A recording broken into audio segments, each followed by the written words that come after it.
Gracias a ustedes que están allí en sintonía. Seguimos muy atentos a la situación en nuestro país por las lluvias, preocupados por el estado Miranda, el estado Araguas, bueno, tantos estados en nuestro país que producto de las lluvias se encuentran en estos momentos en emergencia o están enfrentando en estos momentos la situación de desborde de quebradas, de ríos. Así que muy atentos y permanezcan en sus casas, busquen zonas altas, manténganse alejados de las quebradas, ya que hemos visto lo que ha pasado en días recientes en otras zonas. Hay muchas zonas de riesgo, Pedro Elías. Seguimos conversando con nuestro invitado de esta tarde. El tema de la prevención también está en el tapete. El tema de las lluvias continúa, hay mucha preocupación dentro de la población y ante todo pues enviar también un mensaje de calma a la población venezolana que hoy nos está escuchando y que se cuiden, eviten salir si no es necesario. Es correcto. Parte de la situación, Pedro Elías, muchas veces dentro de estas mesas que hemos tenido en argumentos sobre la situación que vive nuestro país, nos preguntábamos si estamos preparados para enfrentar, ¿no?, los fenómenos futuros. Se nos habla de que el tema del cambio climático nos va a seguir afectando, el tema de las lluvias intensas, y cuando vemos que siguen construcciones cercanas a quebradas, urbanizaciones enteras están en riesgo, uno se pregunta qué hace falta para avanzar, que se hagan cumplir las leyes que ya existen, ley de aguas, ley de bosques, tenemos infinidad de leyes para el tema del reordenamiento urbano y del tema de la gestión y de la planificación. Desde el Ejecutivo se ha dicho nuevamente que se va a pensar, que se van nuevamente a desplegar para organizar, reordenar las ciudades en medio de lo posible. Bueno, este es un asunto que tiene décadas en Venezuela, que tiene que ver mucho con cómo ha sido el proceso de la ocupación del espacio, de la geografía urbana venezolana. Sí. En ese proceso de décadas de los movimientos migratorios de las poblaciones del interior del país hacia los centros urbanos, la zona y la franja centro-norte costera sumamente poblada, que tiene alrededor del 60% de la población nacional, etcétera, etcétera. Aragua es uno de los estados en este sentido que más calamitoso ha sido.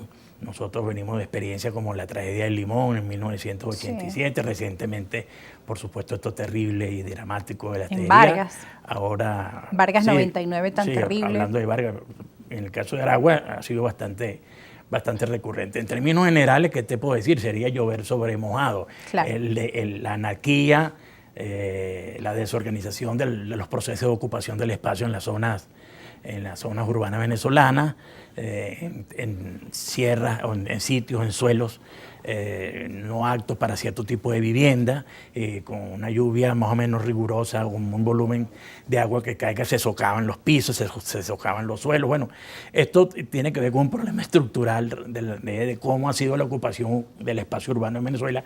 Durante décadas esto ha sido un problema que se ha comido a muchos gobiernos, al actual y a los anteriores, y bueno, habría que pensar en soluciones más imaginativas y sobre todo más responsables en relación a estos temas que son recurrentes. Ahora, Pedro Elías, mientras esto ocurre y la población está preocupada por su día a día, por el tema de la gasolina, ahora con el tema de las lluvias, el tema de la canasta básica que está tan por encima del salario mínimo, como ya hemos conversado en otras ediciones de Argumentos y la audiencia bien que lo sabe, muchas veces sienten que hay un país político, un país donde los dirigentes están pensando en sus estrategias electorales de cara a las primarias, a presidenciales, y otro país que es el que tiene que enfrentarse porque sienten que hay una desconexión total o que no viven lo que padece la mayoría de la población en el metro de Caracas para agarrar una camioneta, para agarrar un autobús, el tema caminar por ríos de agua en las calles al salir de tu trabajo, buscar dónde surtir combustible, hacer la cola de la gasolina, llegas a tu casa y de repente no hay agua en las tuberías a pesar de que llueve intensamente. Entonces la gente dice, bueno, ¿qué está pasando con los políticos? Que mientras me está pasando todo esto, ellos están insistiendo con el tema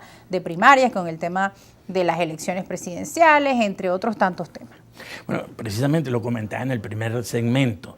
Hay una suerte de ejercicio autocomplaciente de la política, que solo me interesa lo que está muy en mi entorno más cercano, de los manejos y cálculos políticos muy elementales y muy precarios, y nos olvidamos de los grandes temas nacionales. Aquí existe una inmensa demanda que no está siendo satisfecha desde el punto de vista político. Por eso el desapego de la gente hacia la política, hacia los políticos y hacia las opciones políticas disponibles o conocidas hasta este momento. Están dadas las condiciones según lo que revelan las encuestas, en ese sentido de desapego de la gente respecto al hecho político y respecto a los liderazgos, como para que aparezca aquí una cuestión de otras características, que ojalá sea positivo un liderazgo democrático o cualquier otra cosa que nos pueda sorprender con una suerte de cisne negro, como se le dice en el argot de los analistas políticos. Pero están dadas las condiciones en términos positivos para que aparezca una oferta política que ahora sí, con algún tipo de certidumbre, le dé respuesta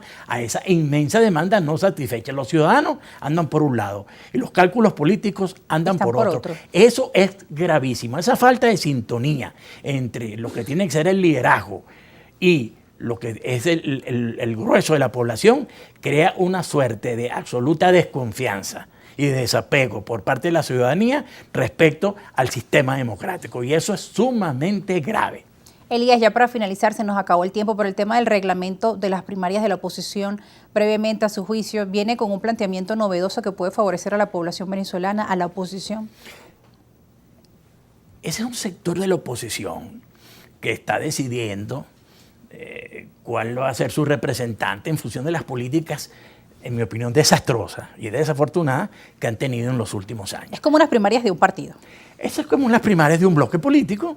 Bueno, de 2 o 3 partidos. Sí, de un bloque político, de 2 o 3 partidos, de organizaciones de otra naturaleza que están ahí. Pero eso no es el universo político venezolano. El universo político venezolano o la galaxia política venezolana es mucho mayor. Esto es un microcosmo o un microclima que hay ahí. Existe un vasto sector de venezolanos que seguramente van a mirar hacia la articulación de una narrativa política que se sintonice con esa demanda no satisfecha. Y eso es lo que creo que vamos a ver en los próximos meses. Bien, muchas gracias por estar con nosotros. Lamentablemente se nos acabó el tiempo, Pedro Elías. Agradecemos que hayas venido a este espacio y esperamos una próxima visita tuya. Bueno, estamos totalmente a la hora. No y estamos esperamos abordar los temas. Bueno, sí, mucho cuidado en su regreso. Ojo con el tema del lago de los Tacarigua, el lago de Valencia, Hemos que visto también en el sur de Maracay, que es realmente una calamidad para toda esa zona de los moradores de las áreas ribereñas del sur de Maracay. Seguiremos muy atentos, igual sigan ustedes también de la mano de nuestros compañeros de prensa Globovisión y a través de nuestra página web www.globovision.com y nuestras cuentas en redes sociales que están a su plena disposición. Nos despedimos, chao.